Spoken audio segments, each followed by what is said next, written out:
አብዛኞቹ ወንዶች ፍቅርን የሚፈልጉት ወይም ደግሞ የሚያድኑት በተሳሳቱ ቦታዎች ነው።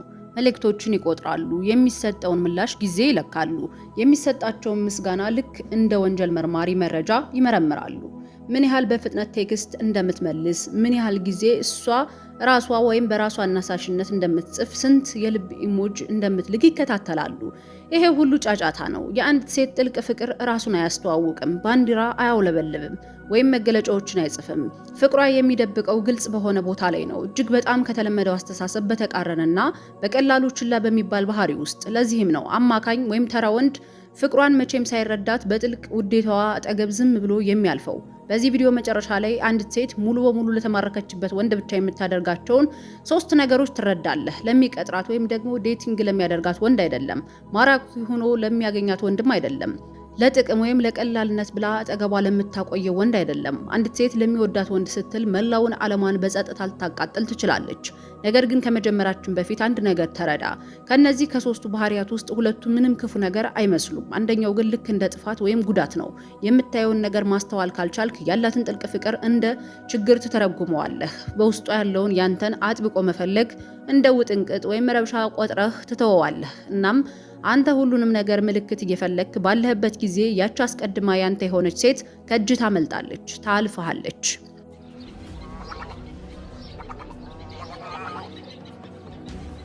የመጀመሪያው ነገር እሷ ራሷ ቢላዋውን ትሰጥሃለች። ከ6ኛው መቶ ክፍለ ዘመን የባይታይዘን ታሪክ ውስጥ አብዛኞቹ የታሪክ ተመራማሪዎች ችላ የሚሉት አንድ ታሪክ አለ። ምክንያቱም የዚህ ታሪክ አንድምታ ለሰለጠነው ወይም ለተከበረው ማህበረሰብ እጅግ የማይመች ነው። ቴዎድራ የተወለደችው በስልጣን ላይ አልነበረም። የተወለደችው በድህነት ውስጥ ነው። አባቷ ለሰርከስ ትርኢት ድቦችን ያሰለጥን ነበረ። እሱ ሲሞት ቤተሰቡ በረሃብ ሊያልቅ ምንም አልቀረውም። በለጋ የጉርምስና እድሜዋ በባይታይዘን ባህል ይሄ ስራ ከሴተኛ ዳሪነት ጋር ተመሳሳይ ነበረ። ስሜት ቀስቃሽ የሆኑ የዝምታ ትርኢቶችን ታሳይ ነበረ። ዘመናዊው ማህበረሰብ እንኳን ሊያሳፍሩ በሚችሉ አደባባይ ላይ በሚታዩ ድርጊቶች ትሳተፍ ነበረ።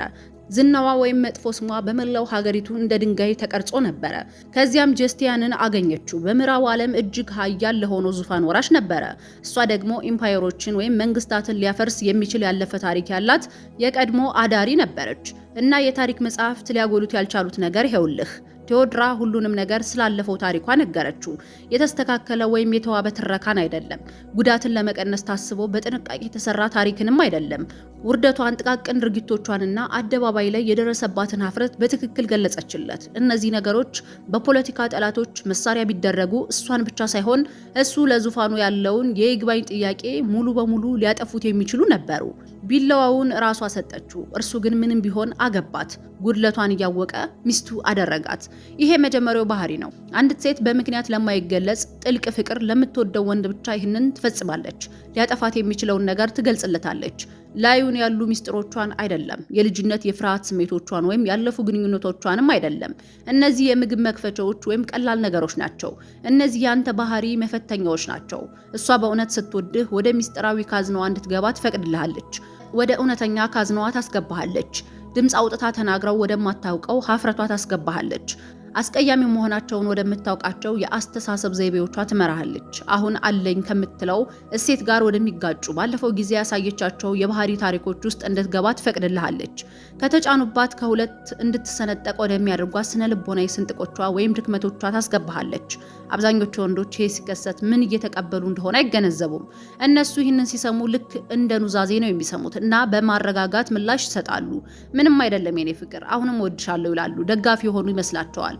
እውር መሆናቸው ነው። እሷ እያወራች ያለችው መረጋጋትን ፈልጋ አይደለም። በወንዶች ልምድ ውስጥ አቻ ወይም ተመሳሳይ የሌለውን የስነ ልቦና እጅ የመስጠት ድርጊት እየፈጸመች ነው። እየተገዛችላቸው ነው። አንተ መሪ ይሁን፣ እኔ ደግሞ ተከታይህ ልሁን እያለችህ ነው። አንዲት ሴት ቢላዋውን ስትሰጥህ እንዲህ እያለች ነው። በአንተ ፊት መጎዳቴን መርጫለሁ። ስነ ልቦናዊ ህልውናዬን በእጅ ላይ ያስቀምጫለሁ። ሊያጠፋኝ በሚችል ጥይት አምኜሃለሁ ማለቷ ነው። ይሄ በኢንስታግራም ላይ እንደሚታየው አይነት ስሜት መግለጽ አይደለም። ይሄ የወይን ጠጅ እየጠጡ ስሜት ማካፈልም አይደለም። ይሄ የህልውና ኃይልን ማስተላለፍ ነው። እሷ ራሷን ከአንተ መጠበቅ ያቆመችበት ቅጽበት ነው። እሷ ይህንን የምታደርገው ከንቃተ ህሊናዋ በታች የነርቭ ስርዓቷ አንተ ቋሚ መሆንህን እንደማትተዋትና አንተ የተለየህ መሆንህን ሲያረጋግጥ ብቻ ነው። ይህን ቅጽበት የማይረዱ ወንዶች በጣም በፍጥነት ምላሽ የሚሰጡ ናቸው። ለማስተካከል የሚሞክሩ ናቸው። ክብደቱ ምቾት ስለማይሰጣቸው አሁን የተፈጠረውን ትልቅ ጉዳይ አቅልለው የሚያልፉት ናቸው። ቢላዋውን ስትሰጥህ ያዘው፣ ክብደቱን ተረዳው፣ በፍጥነት ታስቀምጠው። አሁን የሰጠችህን ነገር እንደተረዳኸው እንድታይ ፍቀድላት። ከዚያ መቼም ቢሆን አትጠቀምበት። በክርክር ውስጥ አትጠቀምበት። በብስጭት ጊዜያት አትጠቀምበት። ግንኙነቱ ሲሻክር እንደ መደራደሪያ አትጠቀምበት። ቢላዋው መቼም የማያልቅ ፈተና ነው። አብራችሁ በምትሆኑበት ቀሪው ጊዜ ሁሉ ትመለከታለች። እሷ ራሷ ፈቅዳ መዳፍ ላይ ባስቀመጠችው ስለት መቁረጥና አለመቁረጥህን ለማየት ነው። ጀስቲን መቼም አላደረገውም፣ አልተጠቀመበትም። እሱ ቴዎድራን እቴጌ አደረጋት። ጋብቻውን ለመፍቀድ ሕጉን ቀየረ። በሮማውያን ታሪክ ውስጥ ታይቶ የማይታወቅ ስልጣን ሰጣት። ዳግም አላገባም። በእሷ ስም አብያተ ክርስቲያናትን ገነባ። እሱ እስከ ሞተ ጊዜ ድረስ ስለ እሷ ክብር ይናገር ነበረ። እሷ ቢላዋውን ሰጥታው ነበር። እሱ ደግሞ ለስጦታው ብቁ መሆኑን አሳይቷት ወይም አረጋግጦላታል። ሁለተኛው ነገር አንተን ሳትነግርህ የአንተን ግዛት ትገነባለች። በታሪክ መጽሐፍት ውስጥ ለልጇ ሊቅነት እንደ ግርጌ ማስታወሻ ብቻ የተቀበረች አንዲት ሴት አለች። ስሟ ጄኒ ጀሮም ነው። በኋላ ላይ ሌዲ ራንዶልፍ ቸርችል ተብላለች። የብሪታንያን መኳንንት ቤተሰብ አገባች። የ20ኛውን ክፍለ ዘመን ታዋቂ መሪ የሆነውን ልጅ ወለደች እና ከዚያ በአብዛኞቹ የህይወት ታሪክ ጸሐፊዎች አባባል ወደ ኋላ ተመልሳ ተረስታ ቀረች። ይሄ ትረካ ውሸት ነው። ጄኒ ቸርችል አልተረሳችም። እሷ ተንቀሳቀሰች፣ ስትራቴጂ ነደፈች እና አሴረች። የባሏን የፖለቲካ ህይወትና በኋላም የልጇን ከፍ ለማድረግ በቼዝ ጨዋታ ታላቅ መሪ ትክክለኛነት ሰራች። የራንዶልፍ ቸርችል የፖለቲካ እድል በራሱ ግዴለሽነት ምክንያት ሲፈራርስ ጄኒ አልተወችውም። የማህበራዊ ትስስሯን ተጠቀመች። ደብዳቤዎችን ጻፈች። በስልት ፓርቲዎች ላይ ተገኘች። ወደፊት ወደ እድሎች ሊያድጉ የሚችሉ ዘሮችንም በጭውውት ውስጥ ዘራች። ባሏ እሷ እየሰራች እንደነበረ መቼም አላወቀም። እርሷ አርክቴክት መሆኗን ሳትነግረው የእርሱን ግዛት ገነባችለት። አንድ ሴት ከልቧ ለምትወደው ወንድ ብቻ የምታደርገው ሁለተኛው ባህሪ ይሄ ነው። በመሰረቱ በውስጧ አንተ ከፍ እንድትል የማትታይ አርክቴክት ትሆናለች። ከትዕይንት ጀርባ ያለ ምስጋና፣ ያለ እውቅና እና አብዛኛው ጊዜ አንተ ሳታውቅ አንተን በዓለም ላይ የተሻለ ቦታ ላይ ለማስቀመጥ ትሰራለች። ግልጽ በሆነ ድጋፍ አይደለም። ማንኛውም ሴት ልታበረታታ ትችላለች። ማንኛውም ሴት በአንተ እንደምታምን ልትነግር ትችላለች። ይሄ የተለየ ነው። ይሄ ማለት አንተ በሌለህበት፣ ክፍሉ ውስጥ በሌለህበት ጊዜ ስምህን ለሚመለከታቸው ሰዎች በጥሩ ሁኔታ ማንሳቷ ነው። ይሄ ማለት ትኩረትህን ሊረብሹ የሚችሉ ሌሎች ሴቶችን በዘዴ ማራቋ ነው። ይሄ ማለት ለአንተ የሚሆኑ እድሎችን መፈለጓና አንተ ራስህን እንድታገኝ አድርጋ መተዋ ነው። የራሷን የጣት አሻራ መቼም ሳታሳይ ነው። ይሄ ማለት አንተ መቼም ቢሆን ሙሉ በሙሉ ልትረዳው በማትችለው ጥበብ ዝናህን ማስተዳደሯ ነበረ። አንተን ማራኪ አድርጋ የምታይህ ብቻ የሆነች ሴት ከአንተ ጋር መታየትን ትፈልጋለች። ያንተ መኖር የሚሰጣትን ደረጃ ትፈልጋለች። የእሷ ጥረቶች ይታያሉ፣ ምክንያቱም መታየቱ ነውና ዋናው ግባ። የምትወድ ሴት ግን አንተን ከፍ እንድትል እንዲሳካልህ ትፈልጋለች። ምንም እንኳን የእሷ ስም ባይነሳም፣ ምንም እንኳን አንተ መቼም ባትታወቅም፣ ስውር የሆኑ መረጃዎችን ተመልከት። በተፈጥሯዊ መንገድ የተገኙ የሚመስሉ እድሎችን፣ ልክ እንደ አጋጣሚ የሚመስሉ ግንኙነቶችን፣ ወደ አንተ ከመድረሱ በፊት በሚስጥር የሚፈታ ማህበራዊ ግጭትን፣ ያለ ግልጽ ቁልፎች የሚከፈቱ በሮችን ተመልከት። ከፊሉ እድል ሊሆን ይችላል፣ ከፊሉ ግን እሷ ልትሆን ትችላለች። ይህን ተለዋዋጭ ሁኔታ የሚረዳ ወንድ እሷን እንደ ስትራቴጂካዊ አጋር አድርጎ ይዛታል እንጂ እንደ ተራ የፍቅር ጓደኛ ብቻ አያያትም። ያማከራታል፣ ምኞቶቹን ያካፍላታል። የእሷ የማሰብ ችሎታ እሱ መዳረሻ በሌለው መንገዶች ላይ እንደሚሰራ ይገነዘባል። የማይታየውን ክብደቱን ስለሚረዳ የእሷን ድጋፍ እንደ ቀላል ነገር አድርጎ አይወስደውም። ሶስተኛው ነገር ከመገፋት ጫፍ ላይ ሆና ትጀምራለች። ናፖሊዮን ቦናፓርት ዘመናዊ አንባቢዎችን ሊያሰፍሩ የሚችሉ ደብዳቤዎችን ከጆሴፍ ተቀብሏል። ግልጽ የሆኑ ቃላት ስለነበሩባቸው አይደለም፣ ይልቁንም በውስጣቸው ካለው የስነ ልቦና እርቃንነት የተነሳ ነው። እሷ ፍላጎቷን ብቻ እየገለጸች አልነበረም፣ እሷ ራሷ ጀማሪ ነበረች። ሴቶች መቼም ቢሆን ድምፅ አውጥተው እንዳይናገሩ ማህበረሰቡ ያስተማራቸው ነገር ቃላትን አስገብታ ጻፈች። ያ ያልተበረዘ ያለ ግፊት የመጣ ፍላጎት ነው። ይሄ ምላሽ አልነበረም። ይህ እሱ ላሳየው ፍላጎት መልስ አልነበረም። ይህ እሷ ባዶነቱን አቋርጣ በመምጣት የሁሉንም ነገር አደጋ መቀበሏ ነበረ። እርሱ ይመልስልኛል የሚል ምንም ዋስትና ሳይኖራት እፈልግሃለሁ ማለቷ ነበረ። ናፖሊዮን በወታደራዊ ዘመቻዎች ላይ ነበረ። ለወራት ርቆ ትኩረቱን ለመሳብ ማንኛውንም ነገር ሊያደርጉ በሚችሉ ሴቶች ተከቦ ነበረ። ጆሴፊ ይህንን ታውቅ ነበረ። ሆኖም አሁንም ጻፈችለት። ከደህንነት ስሜት የተነሳ ሳይሆን ከፍርሃት የተነሳ ነበረ። ይሄ ሶስተኛው ባህሪ ነው። አንዲት ሴት ሙሉ በሙሉ ላረካት ወንድ ብቻ ነው ጀማሪ የምትሆነው። ፍላጎትን የምትጀምረው አስፈሪ አደጋ ባለበት ቦታ ላይ ሆና ነው። የዚህን ነገር ክብደት ተረዳ። ሴቶች ከልጅነታቸው ጀምሮ የሚሰለጥኑት እንዲፈለጉ እንጂ ፍላጎቶቻቸውን በግልጽ እንዲያሳዩ አይደለም፣ እንዲመረጡ እንጂ በግልጽ እንዲመርጡ አይደለም። እያንዳንዱ ባህላዊ መልእክት ግልጽ የሆነ ፍላጎት አደገኛ እንደሆነ ያስተምራታል። ክብሯን እንደሚቀንስ፣ ኃይሏን አሳልፎ እንደሚሰጥ ታውቃለች። አንዲት ሴት የወሲብ ፍላጎትን ስትጀምር አንተ ላሳየው መነሳሳት ምላሽ ሳይሆን ወይ እንደ አጸፋዊ ምላሽ ሳይሆን ነገር ግን ራሷ ቀዳሚ ስትሆን ነው። ከጉርምስና ጀምሮ ሲጠብቃት የነበረውን እያንዳንዱን የተፈጥሮ ስሜት እየጣሰች ነው። ያለምንም የደህንነት መረብ ወደ ተጋላጭነት እየገባች ነው። እጅግ አሳማሚ የሆነውን የመገፋት አደጋ እየተጋፈጠች ነው። ፈልጋ ወይም ደግሞ አንተን መፈለጓን አሳይታ ሳትፈለግ መቅረትን ለመጋፈጥ እየሞከረች ነው። ወንዶች ይሄ ምን ያህል ብርቅ እንደሆነ አይገነዘቡም። ምክንያቱም ወንዶች ጀማሪዎች እንዲሆኑ ይጠበቅባቸዋል። ላንተ ይሄ የተለመደ ነው። አንተ ሁልጊዜ የምትኖረው በመገፋት ጥላ ውስጥ ነው። ያንተ የነርቭ ስርዓት ከዚህ ጋር ተላምዷል። ለሷ ግን ይሄ ያልተለመደ ነገር ነው። በመጀመሪያ እርምጃ በወሰደችበት ቅጽበት የነርቭ ስርዓቷ የማስጠንቀቂያ ድምጽ ያሰማል። እያንዳንዱ የዝግመተ ለውጥ ስርዓቷ ራሷን ለአደጋ እያጋለጠች እንደሆነ ይጮሃል። እሷ እነዚህን የማስጠንቀቂያ ስርዓቶች የምታልፈው ስሜታዊ ትስስሯ በጣም ጠልቆ ስላደገ እና አንተን የማጣት ፍርሃት ራሷን ከማጋለጥ ፍርሃት በልጦ ሲገኝ ብቻ ነው። ይሄ ስለ ወሲብ ድግግሞሽ አይደለም። ብዙ ሴቶች ከማይወዷቸው ወንዶች ጋር ተደጋጋሚ ወሲብ ይፈጽማሉ፣ ምላሽ ይሰጣሉ፣ ይሳተፋሉ፣ ይዝናናሉ። የማያደርጉት ነገር ግን እርቃኑን ከሆነ ወይም ከተጋለጠ ስሜት በመነሳት ፍላጎትን መጀመር ነው። መጀመሪያ አንተ ሳትፈልጋት እነሱ ወደ አንተ አይመጡም። ሳይጠይቁ ግልጽ የሆነ ፍላጎት አያሳዩም። ስታደርገው መገፋት ሊያስከትል የሚችለውን የስነ ልቦና አደጋ አይወስዱትም። ይሄን ስታደርግ ትኩረት ስጥ። ይሄ ቀላል አይደለም። ይህ የንግድ ልውውጥ አይደለም። ይህ እሷ እንዲህ ማለቷ ነው። ባንተ መገፋት እስክጎዳ ድረስ ፈልግሃለሁ እና ይሄንን ስታይ አንተ የምትሰጠው ምላሽ ዳግመኛ ይሄንን እንዳታደርገው ይወስናል። የእሷን መጀመር ትንሽም ቢሆን በፍላጎት ማጣት፣ ቅጽበታዊ ትኩረት መከፋፈል ወይም ደግሞ ቀላል የሆነ ምናልባት በኋላ በሚል ቃል ከተቀበልከው መቼም ሊያድን የማይችል ነገር አቁስልሃል። ይሄ እሷ በቀላሉ የምትሰበር ስለሆነች አይደለም፣ ነገር ግን ሁሉንም ነገር ወይም ክብሯን ሊያስከፍላት የሚችል አደጋ ወስዳ አንተ ደግሞ እንደምንም ስላላየኸው ነው። ይህንን አደጋ የሚረዳ ወንድ የእሷን ጅማሮ ልክ በበረሃ ውስጥ እንዳለ ውሃ ይቀበለዋል።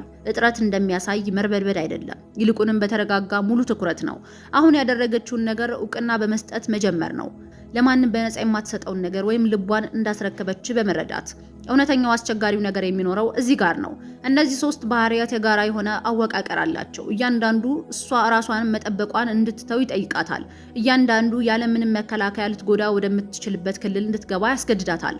የሰጠች ቢላዋ ጉሮሮዋን ሊቆርጠው ይችላል። የገነባችው ግዛት በሌላ ሴት ሊወሰድ ወይም ሊነጠቅ ይችላል። ያሳየችው መነሳሳት በቀዝቃዛ ግዴለሽነት ሊመለስ ይችላል። ሆኖም ምንም ቢሆን ይሄን ሁሉ አደጋ ትወስዳለች። ለምን? ትወድሃለች።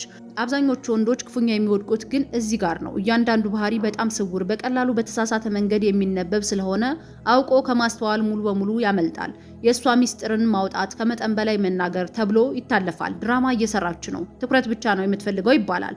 የእሷ የማይታይ ድጋፍ ለእድል ወይም ለጊዜ ይሰጣል። ነገሮች አሁን ጥሩ እየሄዱ ነው ይባላል። የእሷ ጅማሮ ከጥልቅ ፍቅር ይልቅ እንደ ስሜታዊ ወይም የወሲብ መነሳሳት ይተረጎማል። ስሜት ውስጥ ገብታ ነው፣ አሪፍ ነው ይባላል።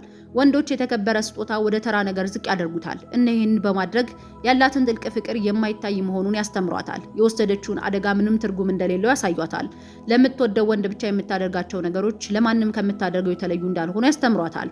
ያለሞት ፍቅር የሚሞተው በዚህ መንገድ ነው። ክህደት አይደለም፣ ግጭት አይደለም፣ አለመጣጣም አይደለም፣ እውርነት ነው። እሷ ቢላዋዋን መስጠቷን ታቆማለች። ምክንያቱም መቼም ቢሆን እንዳያስከው ስላላሳየሃት፣ እውቅና ስላልሰጠኸው ያንተን ግዛት መገንባቷን ታቆማለች። ምክንያቱም ያንተን ሕንፃ መቼም ስላላስተዋልከው ተስፋ ትቆርጣለች። መጀመሪያ ተቆማለች። ምክንያቱም አንተ የሰጠኸው ምላሽ ተጋላጭ መሆን ምንም ትርጉም እንደሌለው ስላስተማራት ነው። እናም አንድ ጧት ከጎን ትነቃና ምንም አይነት ስሜት አይሰማትም። ፍቅሯ አልተገደለም፣ በረሃብ እንዲሞት ተደርጓል እንጂ። በታሪክ ውስጥ በተደጋጋሚ የሚታይ አንድ የትላልቅ የፍቅር ታሪኮች ገጽ አለ። ይህም የህይወት ታሪክ ጸሐፊዎች ሁልጊዜ በተሳሳተ መንገድ የሚተረጉሙት ነው። እነሱ የሚያተኩሩት በትላልቅ ተግባራት ላይ ነው፣ በአደባባይ ላይ በሚነገሩ ቃላት፣ ድራማዊ በሆኑ የመገናኛ ጊዜያት ነው። እናም የዝምታ ፈተናዎችን ይዘነጓቸዋል። ታላቂቱ ካትሪን ፍቅረኞቿን ለ10 ዓመታት አቆይታለች። አስደናቂ የሆነ ፍቅር ትርኢት ስለሚያሳዩ ሳይሆን ምንም ትርኢት በሌለበት ሰዓት እሷን ማስተዋል ስላልቻሉ ነው። የታላቁ ፒተር የመጀመሪያ ሚስት የተባረረችው ወንጀል ሰርታ ሳይሆን እሱ ማብራሪያ ሳይሰጥ ምን እየገነባ እንደነበር ማየት ወይም መረዳት ባለመቻሏ ነው። ክሊዮፓትራ ቄሳርን የወደደችው ሮምን ስላሸነፈ አልነበረም። እሷ የወደደችው ሌሎች ወንዶች ሁሉ ሰውነቷን ብቻ ሲያዩ እርሱ የእሷን ምሁራዊ ምኞት በመረዳቱ ነው። ፈተናው መቼም ቢሆን አስቀድሞ አሳውቆ አይመጣም። የእሷን ሚስጥር እንዴት እንደምትቀበለው ትመለከታለች። የእሷን የማይታይ ጥረት አስተውለህ እንደሆነ ትመዘግባለች።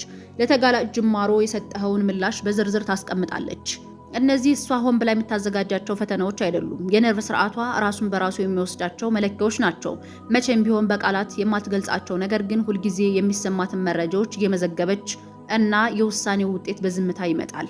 ፈተናውን ካለፍክ ያላት ጥልቅ ፍቅር ጸንቶ ይቆማል። ትስስሩ ለመበጠስ አስቸጋሪ ይሆናል፣ ምክንያቱም በመሰረታዊ ደረጃ የጭንቀት ፈተናዎች አልፏልና። ሚስጥሮቿ ካንተ ጋር ደህና እንደሆኑ እሷ ታውቃለች፣ አታምንም፣ በደንብ ታውቃለች። ፈተናውን ከወደክ ግን መቼም ቢሆን ዳግም የማይከፈት ነገር በውስጧ ይዘጋል። አብራህ መኖሯ ልትቀጥል ትችላለች። ግንኙነታችሁን ትቀጥላለች። ለአመታት አብራህ ልትቆይ ትችላለች። ነገር ግን ልትሰጥህ የነበረውን ነገር አሁን አይገኝም። የትዳር አጋርነት ትወና ታገኛለህ። የውጫዊ ገጽታ ታገኛለህ። አልጋህ፣ ፕሮግራምህና ማህበራዊ ግዴታዎችህን የምትጋራ ሰው ታገኛለህ። ቢላዋውን ግን አታገኝም። የማይታየውን የግዛት ግንባታ አታገኝም። ሙሉ በሙሉ ለመጥፋት አፋፍ ላይ ሆና አንተን መፈለጓን አታገኝም። እሷ ስትሰጥ የነበረውን ነገር ማየት እንደማትችል የተማረች ሴት ታገኛለህ። እነዚህ ስጦታዎችን መቀበል ቀላል ወይም ተራ ነገር አይደለም። አብዛኞቹ ወንዶች መቼም ያላዳበሩትን አቅም ይጠይቃል። ጥልቅ ፍቅርን ከተጠበቀ ውጪ በሆነ መንገድ ሲመጣ የመለየት ችሎታ ይጠይቃል። ግልጽ የሆኑ ምልክቶች እንድትፈልግ ሰልጥነሃል። ፍቅርን፣ መነሳሳትን፣ የቃላት ማረጋገጫን፣ እወድሃለሁ የሚሉ ቃላትን ያለምንም ጥረት ልትተረጉመው በምትችለው ቋንቋ መስማት ለምደሃል። ነገር ግን ጥልቅ ፍቅሯ የሚናገረው ማህበረሰቡ መቼም እንድትሰማው ባላስተማረህ ድምጽ ነው። በሚንቀጠቀጡ እጆች፣ በምታቀርበው ሚስጥር ውስጥ ይናገራል። ፍጹም በሆነ ሰዓት ላይ በሚመጣ አጋጣሚ ውስጥ ይናገራል። አንተ ሳትጋብዛት ወደ አንተ በሚመጣው ሰውነቷ ውስጥ ይናገራል። አዲስ የስሜት ህዋስን ማዳበር አለብህ። በመቀነስ ጀምር። እሷን ትንሽ እንድትመስል የሚያደርጋትን ነገር ስትነግርህ ለማስተካከል አትቸኩል። በሚስጥሯ ክብደት ውስጥ ተቀመጥ። የወሰደችውን አደጋ እንደተረዳኸው፣ ክብደት እንደሰጠኸው እንዲሰማት አድርግ። በሮች ባልታሰበ ሁኔታ ሲከፈቱ ማን ሊከፍታቸው እንደሚችል ራስህን ጠይቅ። መንስኤውን ተከታተል። ባገኘው ስኬት ላይ የእሷን የጣት አሻራ እንዳለበት ፈልግ። እሷ ስትጀምር እያደረክ ያለኸውን ነገር አቁም። በመጨረሻ አይደለም፣ ወዲያውኑ ነው። የእሷ ተጋላጭነት ያንተን ሙሉ ትኩረት እንደሚይዝ እንድታይ ፍቀድላት። እነዚህ ቴክኒኮች አይደሉም፣ አቅሞች ናቸው። አብዛኞቹ ወንዶች መቼም ተጠቅመውበት የማያውቁትን የትኩረት ጡንቻ እንድትገነባ ይጠይቃሉ። ነገር ግን ሽልማቱ ተራ አይደለም። ሽልማቱ ያሏትን አማራጮች በሙሉ የተመለከተች ሴት ማግኘት ነው። ትኩረትህን ሊስቡ የሚችሉትን ሴቶች ሁሉ፣ አንተን ከእሷ ሊያርቁ የሚችሉትን መንገዶች ሁሉ አይታ ቢሆንም ያንተን ግዛን ለመገንባት የወሰነች ሴት ናት። ምንም ቢሆን ቢላዋውን የምትሰጥ ሴት ናት። ምንም ቢሆን ከመገፋት ጫፍ ላይ ሆና ወደ አንተ የምትመጣ ሴት ናት። አንተ ፍጹም ስለሆንክ አይደለም፣ ምክንያቱም እሷ አንተን የመረጠችው ሙሉ በሆነውና ምክንያት በሌለው ጥልቅ ፍቅሯ ክብደት ነው። ለዚህም ነገር መጨረሻ ላይ አብዛኛው የግንኙነት ምክር መቼም የማይነካው የመጨረሻ ንብርብር አለው። እነዚህ ባህሪያት ሊጠየቁ አይችሉም፣ ሊደራደሩ አይችሉም። ቢላዋውን እንድትሰጥ በጠየቅበት ቅጽበት ድርጊቱ ትርጉሙን ያጣል። ያንተን ግዛት መገንባት እንዳለባት በጠቆምክ ቅጽበት አወቃቀሩ ይፈራርሳል። እንድትጀምር በጠየቅበት ቅጽበት መጀመሩ ወደ ትወና ይቀየራል። እነዚህ ስጦታዎች ክብደቱ የሚኖራቸው እሷ ሙሉ በሙሉ መቆጣጠር ከማትችለው ጥልቅ ውስጥ በነፃነት ስለሚሰጡ ብቻ ነው። ጥልቅ ፍቅርን ማምረት አትችልም። ጥልቅ ፍቅር ሊወጣ ወይም ሊወለድ የሚችልባቸውን ሁኔታዎች መፍጠር ብቻ ነው የምትችለው እና እነዚህ ሁኔታዎች ከማንኛውም ስትራቴጂ ይልቅ ቀላል ናቸው። ለስጦታው ብቁ ሁን። ቢላዋውን ሳይጠቀምበት ወይም ሳይጎዳበት መያዝ የሚችል ወንድ ሁን። በግዛቱ ውስጥ የማይታየው ጥረት የሚገነባ ወንድ ሁን። የእሷን ጅማሮ የምትቀበልበት መንገድ አደጋውን ለመውሰድ ዋጋ የሚያስቆጥር ወንድ ሁን። ይህ በትወና የእሷን ፍቅር ማግኘት አይደለም። ይሄ እሷ የምታቀርበውን ነገር ሳታፈስ፣ ሳትሰብር ወይም ተራ ነገር ነው ብለህ ሳታስመስል መሸከም የሚችል ዕቃ ስለመሆን ነው። ተቃርኖ ጨካኝ ነው። እነዚህን ባህሪያት ማሳደድ አትችልም። መሳብ የምትችለው እነሱ የሚፈልጉትን ነገር ራስህን በመላበስ ብቻ ነው እና አንዴ ይህን ከተረዳህ፣ አንዴ ቅርጹን በግልጽ ካየህ፣ ጥያቄው መቼም ቢሆን እሷ ትወደኛለች ወይ የሚለው እንዳልነበር ትገነዘባለህ። ጥያቄው ያለምንም ማስታወቂያ ሲመጣ የእሷ ፍቅር ምን እንደሚመስል የማወቅ ችሎታ ኑሮህ እንደሆነ ነው። የተማርከውን ነገር መርሳት አትችልም። ከዚያ ቅጽበት ጀምሮ ከካዝኗ ውስጥ የሆነ ነገር ስትሰጥ ታስተውላለህ እና ምላሽ ላይ ያለው ክብደት ይሰማሃል። በአንተ ስም የምታደርገውን የማይታይ ጥረት ይሰማሃል እና የእሷ ዝምታ በእርግጥ ምን እንደያዘ ትገነዘባለህ። ከጫፉና ወደ አንተ ስትመጣ ታውቃለህ እና ያንን እጅ መዘርጋት ምን ያህል ዋጋ እንዳስከፈላት ታውቃለህ። ይሄ እውቀት ሸክም ነው፣ ምክንያቱም አሁን የማየት ኃላፊነት አለብህ። የምትወድ ሴት እስካሁን ድረስ ላይገባህ በሚችል ቋንቋ ስትናገር ኖራለች። እንደ ተራ ነገር አድርገህ ያሰብከውን መረጃ ስትሰጥ ኖራለች። ያንተ አስተዳደግ መቼም እንድታውቀው ባላስተማረ መንገድ ጥልቅ ፍቅሯን ስታቀርብልህ ኖራለች። በዚህ ዕውቀት ምን እንደምታደርግ አንተ ምን እንደምትሆን ይወስናል። አንዳንድ ወንዶች ይህን ያነባሉ፣ ይሰማሉ እና ወደ እውርነት ይመለሳሉ። ምክንያቱም ማየት በጣም ብዙ ኃላፊነት ስለሚጠይቅባቸው። አንዳንድ ወንዶች ይህን ያነባሉና ቀስ በቀስ ጉድለት ቢኖረውም ነገር ግን ከልብ ትኩረት መስጠት ይጀምራሉ። ትኩረት የሚሰጡ ሰዎች አብዛኞቹ መቼም የማይለማመዱትን ነገር ያገኛሉ። አንዲት ሴት በነርቭ ስርዓቷ ውስጥ የመረጠችው ወንድ ሊያያት እንደሚችል ታውቃለች። ላዩን ያለውን ትወና አይደለም፣ በማህበረሰቡ ዘንድ ተቀባይነት ያለውን ስሪት አይደለም። ከሌሎች ሁሉ የምትደብቀውን የጥልቅ ፍርሃቷን ነው እና እሷን በእውነት ማየት እንደምትችል ስታውቅ መደበቋን ታቆማለች። ከዚያ በኋላ ብቅ የምትለው አንተ አውቃለሁ ብለህ ያሰብከውን ሴት አይደለችም። የጥልቅ ፍቅሯን ሙሉ ክብደት ሊሸከም ከሚችል ሰው ጋር ልትሆን እየጠበቀች የነበረችዋን ሴት ነው። እሷ ሁልጊዜ ስታናግርህ ነበር። በችኮላ ባለፍካቸው ሚስጥሮች ውስጥ፣ ለእድል በሰጠኸው ድጋፍ ውስጥ፣ እንደ ተራ ነገር በቆጠርካቸው ጅማሮች ውስጥ ነበረች። ከዚያ ክፍል ስትወጣ የሚከተልህ ጥያቄ ቀላል ነው። ማየት የተሳነህ እሷ አስቀድማ የሰጠች ነገር ምንድን ነው? ኮሜንት ላይ ጻፍልኝ። ሰብስክራይብ ማድረጋችሁንም እንዳትረሱ። ይሄ ቪዲዮ ለሚያስፈልጋቸው ጓደኞቻችሁ ሼር አድርጉላቸው። መልካም ጊዜ